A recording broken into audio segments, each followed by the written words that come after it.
Hi, I'm Jonathan Mumm. Everybody knows what a Pez candy dispenser is. Well, in Burlingame, there's a museum dedicated to Pez. We'll take you there in high definition coming up in tonight's California Postcard.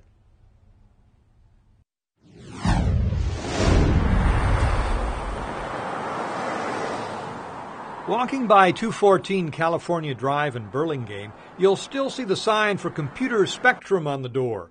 But it isn't computers that greet you inside.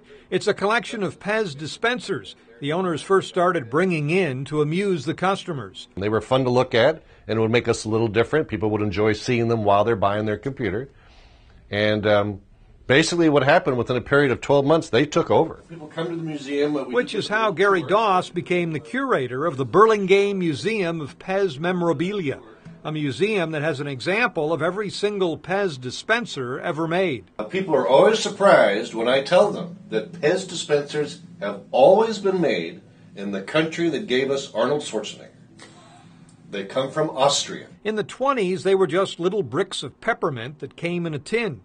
And in German, you see, peppermint is Pfefferminz. But when you abbreviate that word, you get P-E-Z. That is where the word Pez comes from. The first dispensers came along in 1950, the cartoon heads in 1958.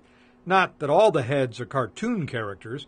It was a 1969 era astronaut he found at an antique show that started Gary collecting in the first place. Sir, I paid $6 for it. Today that's worth about $75. And what do you suppose went through the minds of company executives the day they came up with the psychedelic eye? Let's see, this year, let's make Mickey Mouse, Donald Duck, Cinderella, and a giant eyeball in a hand. Ever heard of Pez body parts? And they're basically little clothes for your Pez dispenser.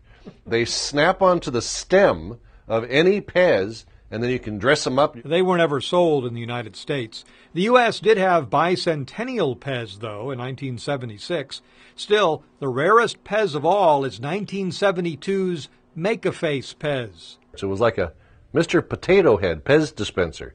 Came with little ears and little eyes. You could make your very own character. It was pulled as a choking hazard. Now these are a couple of old German subway vending machines that used to sell Pez candy as well as various other kinds of candy.